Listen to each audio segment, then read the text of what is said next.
The Chicago 7 trial explained. In 1968, America was divided.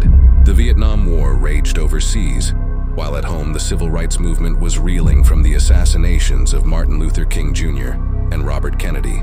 That summer, activists gathered in Chicago to protest at the Democratic National Convention. Among them were Yippie leaders Abbie Hoffman and Jerry Rubin, student organizers Tom Hayden and Rennie Davis, pacifist David Dellinger, and academics John Froines and Lee Weiner.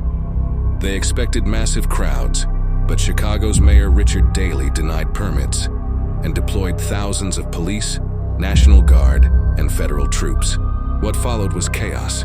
Protesters were beaten, tear-gassed, and dragged off the streets. Outside the Conrad Hilton Hotel, TV cameras captured police striking demonstrators as the crowd shouted, "The whole world is watching."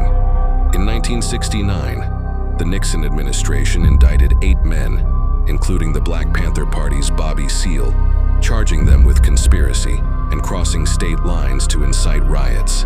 The trial began under Judge Julius Hoffman, and it quickly turned into one of the most explosive in U.S. history. Bobby Seale denied his lawyer demanded to defend himself. When the judge refused, Seale lashed out, until Hoffman ordered him bound and gagged in the courtroom. Public outrage forced a mistrial in Seale's case, leaving the Chicago 7. Inside court, the clashes continued.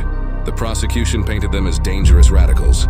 The defense argued police had provoked the violence. Abbie Hoffman and Rubin mocked the judge with pranks, while Hayden and Davis tried to remain serious. Even pacifist David Dellinger lost his temper when the judge insulted his daughter. After nearly 5 months, Froines and Weiner were acquitted. The rest were convicted of inciting riots and sentenced to 5 years in prison. But 2 years later, appeals overturned the verdicts, citing the judge's bias and trial errors. All charges were eventually dropped. The Chicago 7 trial became a symbol of the times, part courtroom drama, part political theater.